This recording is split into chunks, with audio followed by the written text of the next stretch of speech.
The Miracle of Dunkirk.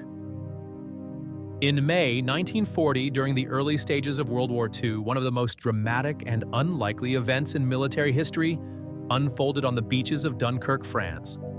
The German army, employing its devastating blitzkrieg tactics, had overrun much of Western Europe.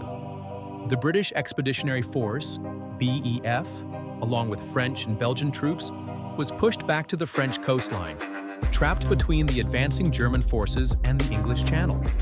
The situation seemed hopeless. Nearly 400,000 Allied soldiers were stranded on the beaches of Dunkirk, exposed to relentless German air raids and artillery. With no escape route, it appeared that the bulk of the British army would be annihilated or captured, leaving Britain defenseless against a German invasion. But what followed was nothing short of miraculous. In an operation codenamed Dynamo, the British government launched an audacious plan to evacuate as many troops as possible from Dunkirk. The Royal Navy mobilized every available vessel, but it was clear that large warships couldn't approach the shallow beaches. That's when the little ships of Dunkirk came to the rescue. A flotilla of over 800 civilian boats, fishing trawlers, pleasure yachts, lifeboats, and ferries set sail from England, manned by naval personnel and ordinary civilians. Despite the dangers of German air attacks and mines, these small boats played a critical role in ferrying soldiers from the beaches to larger ships waiting offshore or directly back to England.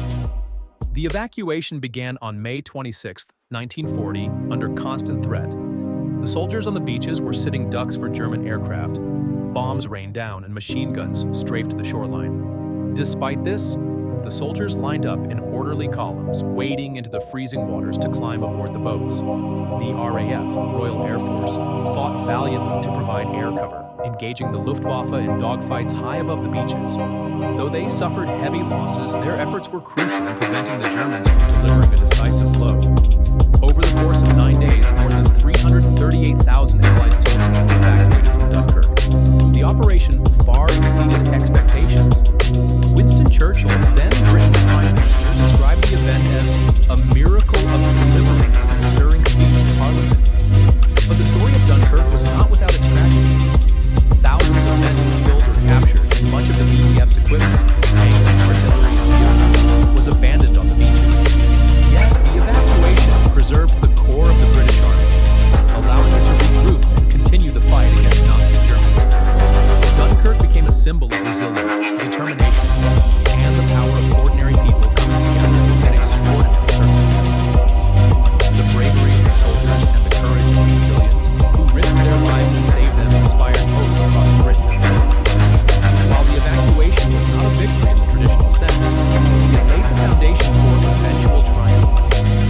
The Dunkirk spirit, as it came to be known, embodied the determination to never give up, no matter how dire the odds. The Miracle of Dunkirk remains one of the most remarkable episodes of World War II, a testament to the strength of human courage and solidarity in the face of